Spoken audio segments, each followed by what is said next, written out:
Hi, I'm Jennifer Smith. I'm the co-founder and CEO of Scribe, and I'm excited to have a productive conversation with Mike Vardy. Welcome to A Productive Conversation. It's me, Mike Vardy, and I'm joined by Jennifer Smith on the program today. Now, you may not know who Jennifer Smith is, but if she's right, the way that anyone shares how-to knowledge is about to change forever.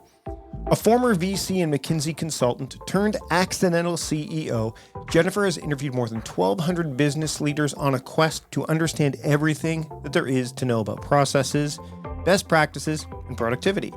We geek out about that stuff during this conversation today. Now with her startup Scribe, she's empowering people to own their processes by building the world's first operating system for know-how. And I have to say, I was really impressed when I encountered Scribe. I mentioned where I discovered Scribe.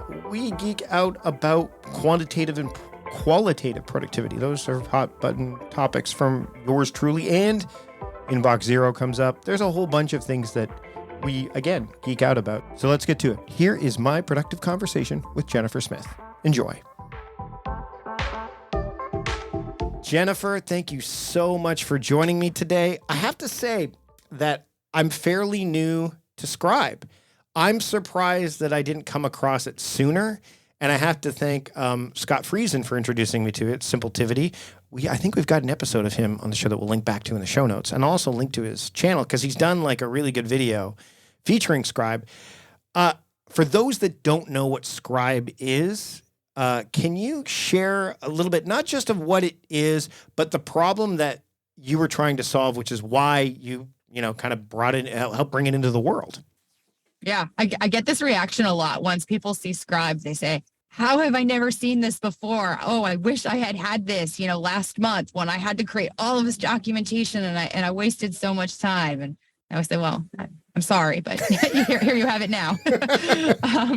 So the idea behind Scribe was you have all of this knowledge on how to do something. There's all of this expertise, this process knowledge. And we spend a lot of time sharing that with each other, right? Whether you are trying to ramp up a new hire on your team, whether you hired a virtual assistant and you're trying to delegate some tasks to them, or whether you're just simply getting a lot of questions from colleagues who say, hey, wait a minute, Mike, I know you know how to do this. Can you quickly show me how? Or clients who say, hey, wait, can you show me how to do that thing? How am I supposed to access the thing you sent me?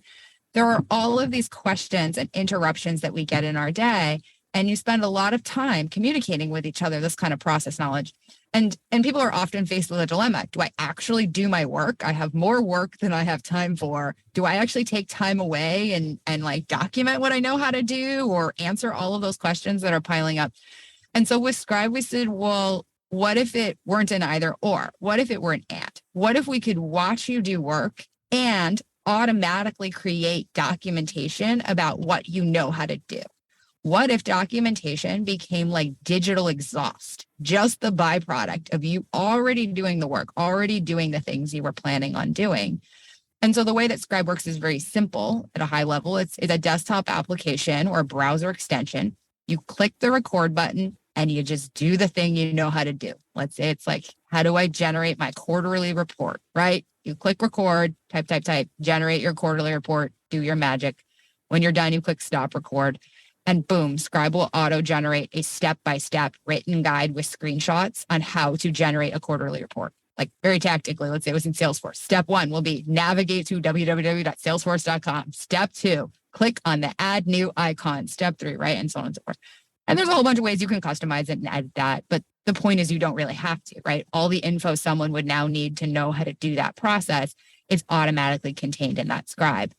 And now you have what you've basically turned your knowledge in your head into a scalable form of media that you can now send to that one person that one time. Maybe they have that question, but there's probably more of those coming down the pike, right? And so now that's something that you have in your back pocket and you can share or even make available to those people so they don't even ever ask you and they find it themselves. And you are now scaling that knowledge that you have across, whomever you need to know, whether that's a colleague or a client or a customer or someone in your community. So it removes that friction piece that we run into so much, which is like the either or, right? Like that piece of like, well, I don't have time to do this right now. I'm just going to do it myself. Or, exactly. or they've done it and I've done this before, and I know I'm not alone. I've done it. I'm like, oh crap, I should have documented it while I did it. Or the recording of video, for example, which I've done many times, and, either flubbed, I made it too personal, like, hey, person that's working for me right now, here's how you do this thing. And then all of a sudden that person's not working for me anymore. Or they may not have a Mac and they have a Windows machine instead or something like that. So that friction point gets removed. What are some of the pieces of friction that, when it comes to delegation, because I think that's a key piece of this, right?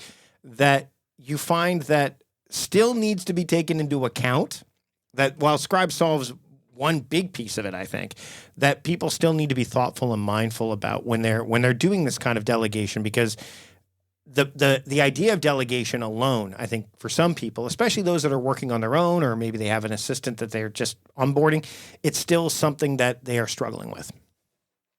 Yeah, there's a famous proverb, which is like, everyone should meditate. If you don't have enough time to meditate, everyone should meditate for 10 minutes a day. If you don't have enough time to meditate, you should meditate for 20 minutes a day. Mm-hmm. And I think delegation is the same way. If you say, hey, I don't actually have time to delegate, that means you need to be delegating even more, right? That's a sign that you're too overwhelmed and you have too much on your plate.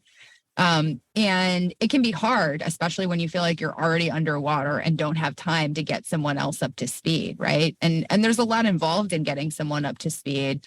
Part of it we solve with Scribe. Part of it we don't, right? Part of it is like, how do I find the right person? Right. Who's the right, what work actually needs to be done? Who do I think has like the raw skill set that's needed? So the who, there's the why. Helping them understand why this is important, right? Why are we actually doing this? What is the context? How does this fit into the bigger picture? Like helping them with sort of the motivation for why they should care and why they should do a good job. And then there's the how, the actual like, okay, you're going to sit down to your computer and do this thing that I've asked you to do. How do you actually do that? And I think we usually like do a pretty good job in those first two, right? You sort of say, oh, okay, I know Sally's the right person for this. Hey, Sally, can you help me with this report? We have to send it to our clients by the end of the month. We send it to them every month, right? And they use it to make these decisions. Sally's like, okay, I got it. Great. And then you're like, so go do it. And Sally's like, whoa, wait a minute. How do I do that? Right. And usually like the experience for Sally is that maybe you're screen sharing with her, maybe you sent her a quick video or something, or maybe she's just kind of sitting there and trying to figure it out on her own and popping her head up. And so the whole idea behind Scribe was, well, what if you could just do it and automatically get all the instructions to Sally or whomever Sally is, right? And it was just through the course of you doing that work. And we thought a lot about what's the right form factor for that too, right? Mm-hmm. So I think a lot of times we'll do trainings or onboardings or any just time we're showing someone, the temptations to do it over Zoom, right? Or some kind of video conference. And that feels good because you're like, oh, it's high bandwidth. I can communicate a lot of information in a short amount of time. Same thing with recording async video. But I'll tell you, there's a few really important ways in which that falls down, right? First of all, you're taking 30, 45 minutes, 60 minutes, 90 minutes of your time to sit down and have that conversation, right? And there's a lot of filler that happens in that is not just here's the 90 seconds on how you got to do this task, Sally, right? And then for Sally on the other side, I can't tell you how many people have told me in confidence, they're like, I sat through the 60 minutes with the person and they were so helpful and it was wonderful. And I got off the phone and I forgot what they said and I got tripped up and I couldn't figure it out. And even if they recorded it, they're then sitting there trying to like follow along themselves, pause, rewind, fast forward. They're kind of scrubbing through. To your point, it's not an enduring doc. You didn't create something that's scalable media, right? Mm-hmm. You created something that is still a one-on-one, one-time kind of communication. And so we said, okay, well, what are the best parts of showing someone in person or sending them a video? It's the fact that it's foolproof. It's unambiguous, right? You're literally showing, click here, step here, do this. And so, well, what if you could have a way that you automatically generate that? It's really, really easy and low friction. But it's in a format that is now very easy for you to edit later if anything changes or not. We're not doing a whole nother Zoom. We're not re-recording video. And what if it's in a format on the other side that the person can self-pace through, right? Maybe they just forgot step 6 when they have to go back to reference it, right? Or maybe like they're following along and, they can jump ahead to step 10 or whatever it might be. And so that's where we thought a lot from a design perspective about like, how do humans learn? What's an easy way to communicate and to learn? And for something that is very tactical, like how do I do a process, a step-by-step visual guide with screenshots is the best, most unambiguous, foolproof way to be able to transfer and share that knowledge. And I think we've all known that intuitively. People will create this documentation anyways, but it just takes a lot of time, right? If you've ever sat there like copy pasting screenshots and writing out a step-by-step guide for someone, that is very time intensive. And it becomes the friction just builds. Like if you do it once, it's like, okay. And then, oh, I have to do it again. Ugh. It just builds. And it's really interesting because I think some of the biases that show up are like, I don't have time to do that. I have so many other things that I'm trying to do. And the interesting thing is that I believe when we slow down, which seems like the exact opposite of being productive. Like when we slow down and take a beat and realize, okay, this is something that, I know I need to do this. How do I do this in a thoughtful way? When you have a tool that can help you with that, I think that's the secondary piece is learning to slow down and be thoughtful about it. And then knowing you've got the tool. So I'd be curious to find out from you, like, when did the pain become so great for you that you're like, okay, I need to build something. Like I need to actually, because building a tool, especially one that you're already going to be facing an uphill battle to a degree because people are be like, well, I already have so many tools. Why do I need to add another one to the toolkit? Yeah. But you want to have that aha moment. You must have had like that friction moment for you, which is like, that's it. I'm making this thing. Versus when someone starts using it, like when I watch Scott's video, I'm like, holy crap. Okay, I need to start. Yes, it's going to take me some time to add this to my toolkit, but man, I can see the payoff. I'd love to hear the journey that you took and what someone can expect when they take that journey as well. Yeah, tool fatigue is real, right? And so you got to think for anyone building tools, like, are you adding more than you're subtracting? Because you're subtracting something, like by the fact that you're like, it's another cognitive load, another thing for someone to sort of like be managing and carrying in their head and think about, how do I use this? When do I use this? There's the whole friction and learning curve to get started. So there's a famous Steve Jobs quote that says you can kind of connect the dots in your life, but only when you look backwards. And that's how I feel very much. Like this is a problem that has nagged at me for over 15 years. So I started my career as a management consultant at McKinsey in the operations practice. So that functionally meant I would go into operations centers and for 9 to 5, look over the shoulder of agents who are alt-tabbing between about 12 different screens, frantically trying to type information. I mean, if you want to talk about like feeling overwhelmed, like there's too much to do, go into an operations center where you are clocked literally every minute for how you are spending your time and constantly have performance improvement goals for how to be more efficient, right? And so like a pretty high pressure situation, lots of empathy for folks who are in those roles. And they're just like the rest of us, trying to get through their job and do the best they can as quickly as they can and move on. And what I saw was, you know, as a consultant, my job was figure out who the best person was in that ops center and sit next to them. Mm-hmm. And I would just ask them, what are you doing differently than everyone else that makes your performance better? And what they would say to me was, oh, well, look, here's all the stuff I was trained to do. And I'm dating myself. They take a really thick binder and they thunk it on the desk and be like, I had to study this for 2 weeks and learn it's all this painful documentation, you know, like hurts your eyes to look at. I studied that for 2 weeks. I found like 50 different better ways. So let me show you what I do, right? I do it like here, instead, and this, and that. I was like, well, have you told anyone like these better ways? And they'd be like, maybe Joe who sits next to me, right? You know, but no, like I'm too busy kind of just doing what I'm doing. And so my job as a consultant was figure out what that best person's doing and like write it up and sell it back to my clients for a whole bunch of money. And I always thought like, well, if there had just been a better way for that person to capture what they knew how to do, like everyone else around them could have now become superstars like they were. And I sort of looked at that and said, well, that's like an obvious problem. Someone will solve that someday, certainly, right? And then you fast forward 10 years later and I'm working in tech at a venture capital firm. And I spent a lot of my time talking to buyers of enterprise software. So people in large companies and just asking them like, what kinds of problems are you trying to solve? Like, where do you see pain points? And I kept hearing this story around, well, my company runs on institutional know-how, like these processes. What are people doing every day when their fingers on keyboard, like just trying to get work done?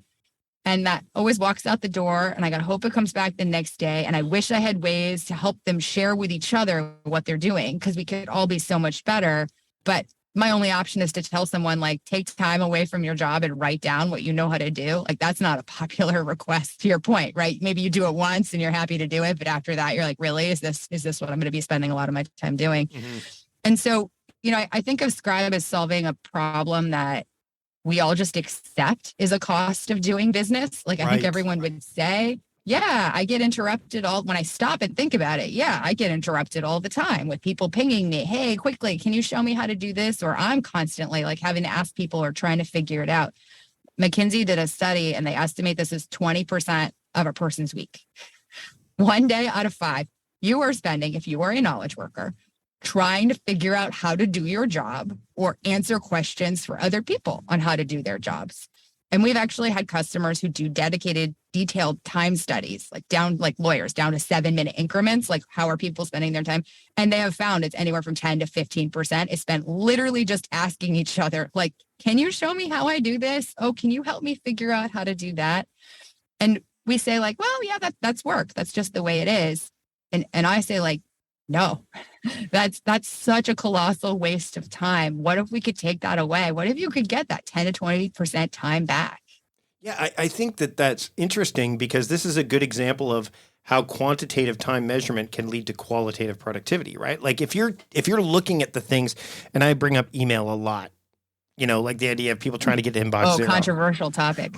It came up on Twitter not too long ago where I said, there was an article I quoted, we'll put a link to it in the show notes, about the Great Overwhelm. Because now it's not just email you're trying to get to zero. It's your Instagram feed. It's your direct messages. There's so many ways for people to reach you. Right. And you're trying to get to zero. And it's not just people trying to reach you, but your own demands of, like, I want to get all these podcasts caught up. I want to get this Netflix. So it's all like trying to get things to zero, and it's becoming this overwhelming thing. And I said, well, the inbox zero thing is not what it meant. Was, the corrupted form of inbox zero. And someone was like, what do you mean corrupted? I don't understand. I'm like, I just linked to the other article where Merlin Mann, who coined the term inbox zero, said inbox zero is not what you think it means. But because it's such a quantitative, like, I got my email to zero, it creates this sense of, oh, well, that's good. You were productive, right? It's the same thing with, like, well, I showed this person how to do this. I showed this person how to do that. But again, Scribe solves this problem. And the fact that you were trying to solve the problem even before building Scribe, you're like, how do we do this? If you can measure quantitatively, like, look how much time we're losing. Look how much, and it's not just, but the energy that we're losing, the ability for people to pay attention to the things that only they can do. Yes. We're losing. It can lead to real qualitative gains. What are some examples of what you've seen when people, like, I guess in your own business, like, where you start to document this stuff? What are some of the gains that you've seen that you may not have gotten otherwise? Yeah, collaboration overload is so real, and you're about to get me on my soapbox here, because technology has been wonderful in that it has reduced the barriers to communication dramatically. It is now very easy for me to get in touch with you. I've got 7 different ways I can do that, right? I can LinkedIn message you, I can tweet you, like, if we're on a team, I can Slack you, I can get on a Zoom with you. And so that's great. That also has some real costs that we don't think about and we don't talk about very much, because now it is so easy for you to ping me that at this moment, I bet if I were to open it up, just sitting here with you, I've probably gotten a whole bunch of Slacks and messages and emails and all these sorts of things, right? And I think it's very easy for us to finish a day and say, gosh, I was so busy, I was so productive. And I said, well, what did you actually do? And I spent a lot of my time in meetings, responding to Slacks, catching up on threads, answering questions for people, et cetera. And I would say, well, okay, you were busy, but did you actually do the thing that only you, Mike, uniquely can do? Like, did you do the Mike special sauce stuff today? How much of your day was that versus just like dealing with other people coming at you and what they're asking? And so, for the way we use Scribe internally, like, quite heavily, as you'd imagine. And an interesting consequence for us has been we still spend a lot of time communicating with each other, but it's never around, hey, how do I do this kind of stuff? Right. Because now we have a team repository, and anytime someone has a question on how to do something, when they're on that page, they just go with something called recommended scribes. They just pull up their Scribe extension and they'll see, oh, okay, Tiffany created a Scribe on how to do this thing. And, I'm not quite clear on how to do it. I'm just going to pull it up and follow along. Never had to talk to Tiffany about it, right? We found a way to make everyone at our company as good as the best expert we had in any given tool or on any given process, right? And it's kind of funny, like one of our, someone on our marketing team created a Slack bot just to troll people that was going to trigger whenever anyone wrote a question like, hey, can someone show me how, or how do I do this? And it pops up and says like, there's a Scribe for that, you idiot. You should be like using your own product, right? And like it finally came up the other day because someone asked some sort of question like something on like, how do I dress for Halloween or something like that? And the bot triggered and we were like, Meg, when did you create this? And Meg was like, I created this 9 months ago and it has never triggered up until now because none of those questions come through Slack. They're all already avoided because like there's a Scribe for that and people go find the Scribe. So there's a tipping point, right? Like where the trust becomes so palpable that, okay, well, I don't even need to think about it. There will be a Scribe for that. It's the same thing with, and again, it comes back to being thoughtful, right? Like where you have to rebuild the habit of, okay, like an example would be like a text expander snippet. Text expander sponsored this podcast in the past. Who knows? They may have heard a text expander ad while they're listening to us right now. And text expander does some great things in terms of, team-wise, you can have snippets that, you can populate. And there's other tools that do this as well. But the fact of the matter is no one spells productivityist wrong anymore because it's automatically in, like, you just type in this quick snippet and it's done. But where do you find that, and you could speak either for the organization, like for Scribe itself, or in when you've worked with others, where it's gone from like, I don't check that first. I don't check to see if there's a Scribe, or I don't check to see if there's a snippet to, there's got to be one. There's got to be one. Like where that bot doesn't trigger. Like the fact that the bot triggers, like, oh, like, because that's sending a signal too. Like, oh, we need to maybe highlight that Scribe, or we need to talk to that person because they're new and they didn't realize it, or what have you. Like, how long does it take for that habit in this case to become, habitual? Yeah. It's a great question. And as you can imagine, it like evolves over time. So what we'll typically see, like I'll speak specifically to Scribe because I look at a lot of data around how this habit forms. And what you see is usually like there's one person who comes in and just starts like using Scribe. And they're usually the person will be like, why'd you start using Scribe? And they'd be like, do you know how many times I get asked questions by people on my team, right? Or I've got a project I'm hiring. I'm like onboarding a bunch of new people, or I just on-ramped a new VA or whatever. I had some sort of acute need, right? And I started creating a bunch of Scribes for it. And like usually it'll happen in other channels. So people ask me a question in Slack and I send them a Scribe, right? Or they send me a WhatsApp or email, whatever it is that you use, right? And then usually we see like by the time they get like 2 or 3 of those as a response, people will then start saying like, hey, you can also start to find this content, right? Like I've come on Scribe with me, like come join my team. And now you'll be able to see there, right? If there's helpful content. And if people go in there and you've got kind of enough critical mass and they start to go around and they're like, oh, wow, actually like there's a bunch of really helpful stuff in here from my team. And we think a lot from a product perspective about how do we not even make this another place you have to go check? What if we could meet you in the moment you're doing work, in the place you're doing work, before you even have that question, right? So this is what I was saying with like now recommended Scribes, where I'm in Stripe, for example, right? I just do like our billing stuff. And we've got an expert here on the team, on our finance team, who does a lot of our billing stuff. And, before I would just like constantly ping her, hey, how do I do this in Stripe? It's very confusing. And now I literally will just pop up on the screen and I can like search for, I'm on this page right here. Here are the 3 Scribes that Tiffany has created for this page. And if I'm confused on how to do something, I can just kind of click on it and see it. And so what we're trying to get to from a product perspective is like before anyone even thinks to say, hey, I've got a question, let me go leave the flow of where I'm at and go find that information that's disruptive in and of itself. What if it could just come to me in the place that I'm at?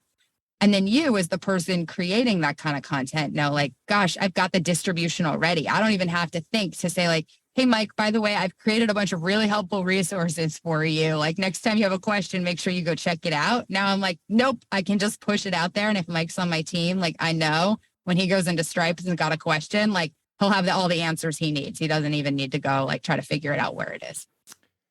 So I'm going to deviate here a little bit because as you talk about this stuff, Jennifer, I can't help but sense the passion and excitement.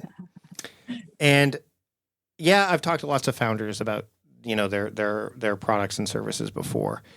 But there's just something that there's a vibe that I get. Like how versus what you were doing prior to this, to what you're doing now, what's changed in you as a worker, as a person? Because you've brought something, you've helped bring something into the world. It's not just you. Obviously, you've got a team, but just there's we're on Zoom right now, which by the way, we're using Zoom because another tool, speaking of tool fatigue, was very challenging to use. So sometimes you revert back, but in this case, you built something that I can sense there's a fire, there's a passion there that.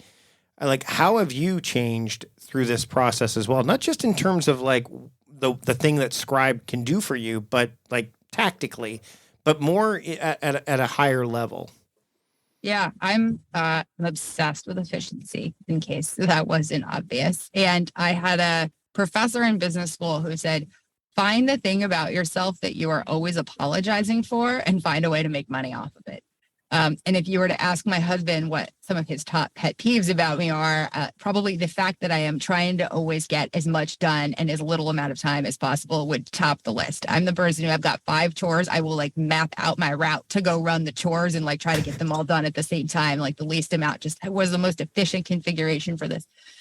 And so I care a lot about how I spend my time and what that looks like. And, as I grew in my career to manage teams, I cared a lot about, how they spent their time and making sure they're efficient. I think the transition for me with Scribe was, well, gosh, could I help have that impact on people's lives, at scale, far beyond even anyone that I've just met and personally interacted with.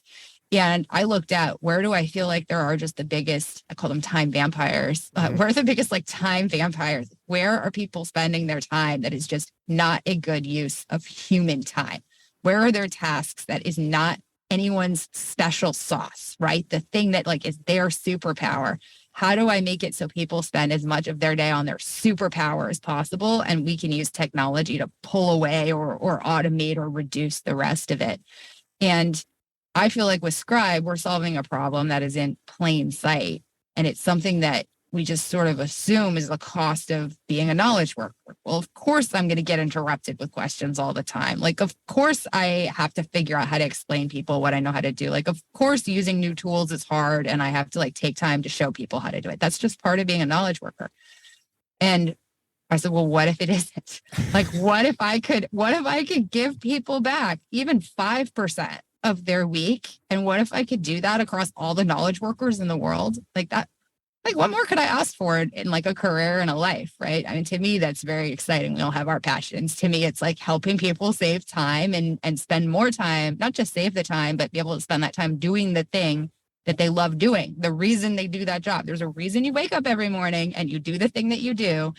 And how much of your day are you spending doing that actual thing that you love doing versus dealing with all this other stuff? And so I'm here to say, well, let's help get rid of some of that other stuff.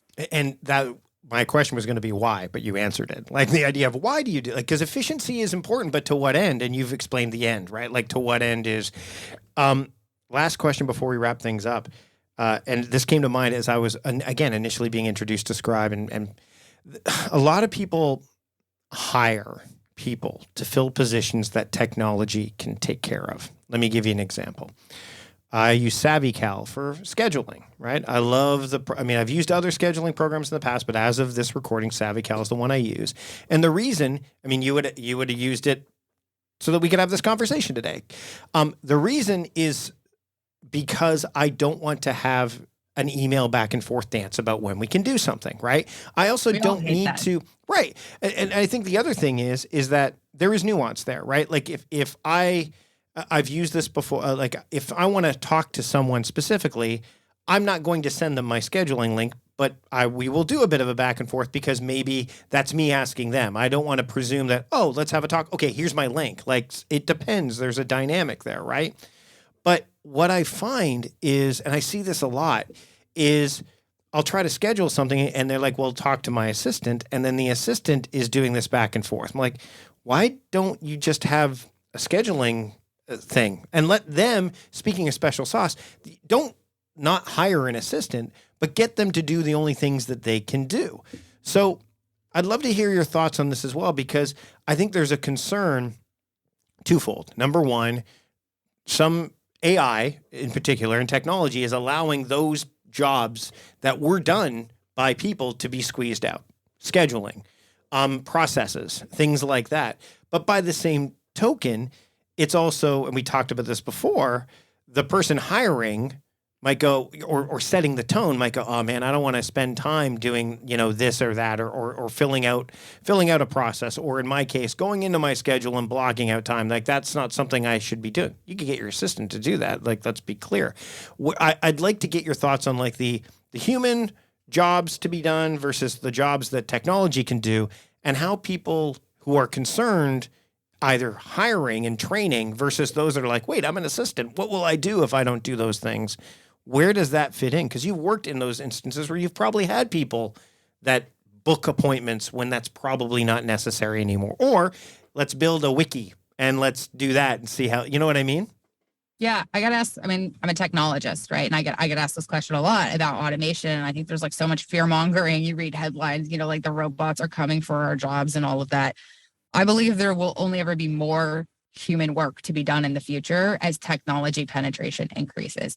And that's because like the stuff that is the special sauce of what humans do, we are nowhere near being able to replicate with technology. Yeah, let's be clear. You've read the AI scripts to be like, I entered a Batman, like all this Batman stuff, and here's what AI spit out as a script. And you're like, that's terrible. Right. Yeah. So You're right. Right. And my push or challenge to people would be like, what's the reason you took that job? And I guarantee you it's for something that is a human element. Like, people take pride in their work. I bet the assistant would say, when you ask, why do you like being an assistant? Why do you do your job? I don't think they would say, I like answering emails to book meetings, right? I think they would say, I really like helping the person that I work with, like, be more productive in how they use their time, right? I really like thinking about how we can put systems in place to make this team more efficient, right? They might have a number of different answers, but it's not that tactical stuff. And so I very much think of automation as a story of how do we pull away, frankly, the parts of work that are not human. They're almost like, I think, degrading to the human spirit. We do them. We tolerate them as part of our jobs because that's part of our jobs. And it means I get to do this other stuff that I really care about and love doing. And so it's worthwhile as a whole. I do all of it and that's great. But let's pull away those parts. And technology is not very sophisticated right now. It can do some simple stuff. It cannot do human level stuff. And that human level stuff becomes even more important in a world where you can automate away this stuff. And so I think my story for everyone is like, don't be afraid of it, embrace it, and think about, well, what if I now had more time to be able to do the stuff I actually like doing, the stuff that's unique and special to me. Well, and the nice thing is there's nuance. I'll give you an example. We only record podcasts on Wednesdays. Generally, that's been my schedule. And somebody else wanted to book, like we were doing there was a bit of an email. We said, here's the link. And they're like, well, this person doesn't do things like that on Wednesdays. So now you're faced with a choice. See, before you're not faced with a choice. It's too wide, there could be so much dynamic stuff going on. In this case, it's like, okay, do we now do a dance back and forth? Yes, we want this person on, so or do we go, you know what? We don't want to have this problem show up again. Maybe we need to look at our availability and go, Mike, maybe you have Wednesdays, but you also have, maybe you divide your days up a little bit differently, because some people are probably also following the same format you do, where it's just like, no podcast interviews other than Wednesdays. Maybe you got to go like, okay, well, we do them Wednesday and Thursday afternoons. That creates a bit more options.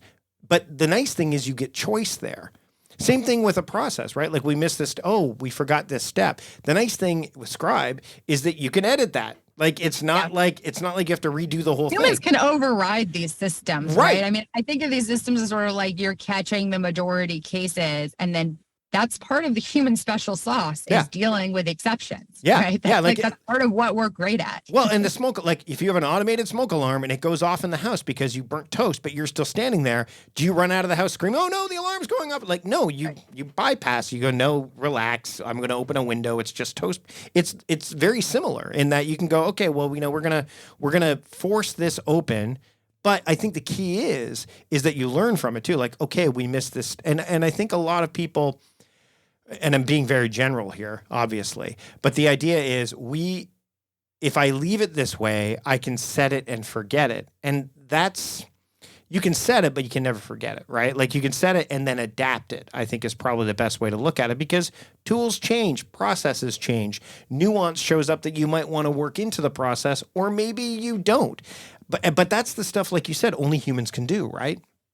Yeah, I have yet to, I mean, I talked to a lot of Scribe users, right? You can say we basically are automation for your documentation. We automatically create documentation for what you know how to do. And, we run surveys and we ask users, like, what would you do if you didn't have Scribe in your life? And like, by the way, about 5% of people literally answer cry, like actually verbatim. We're just like, is there something about our user base that they like are more tended to cry or what? But everyone's like, oh, I would go back to doing it manually, and it would be horrible. No, right? No one says like, oh gosh, I really enjoyed doing that work, right? Everyone says, I've already done the hard part. Like I know how to do something that's special and unique and valuable. Why do I have to now spend a bunch of time writing it down or like teaching a bunch of people one-off or answering questions for people on how to do it? Like that part feels like it should be scalable. We should be able to just use technology to push that away. Jennifer, this has been great. I mean, we could dive into the idea of like how this works so well with remote work. There's so many different avenues we can go down, but I'd rather have you help people get some of this stuff happening for them. And I know you've got a special offer for listeners of a productive conversation today. So why don't you share that and then let people know where they can keep up with you and the work you're doing?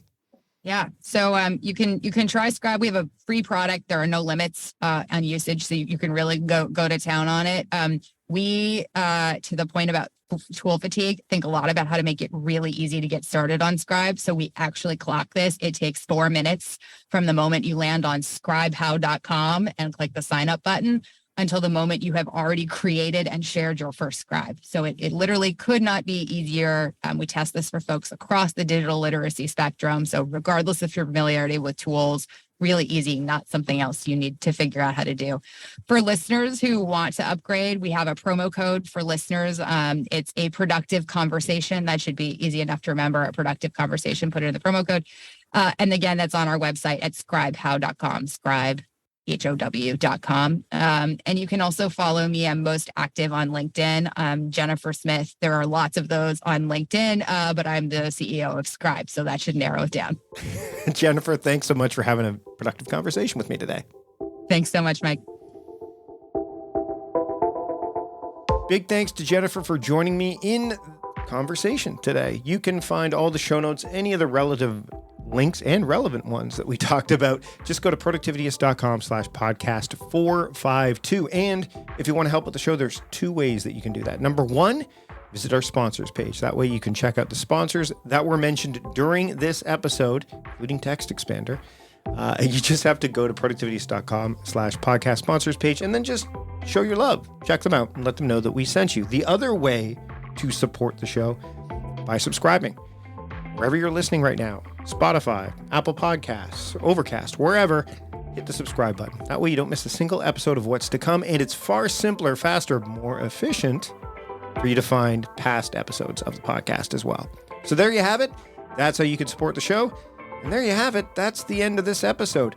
Until next time, I'm Mike Vardy, the host of A Productive Conversation, reminding you to stop doing productive and start being productive. See you later.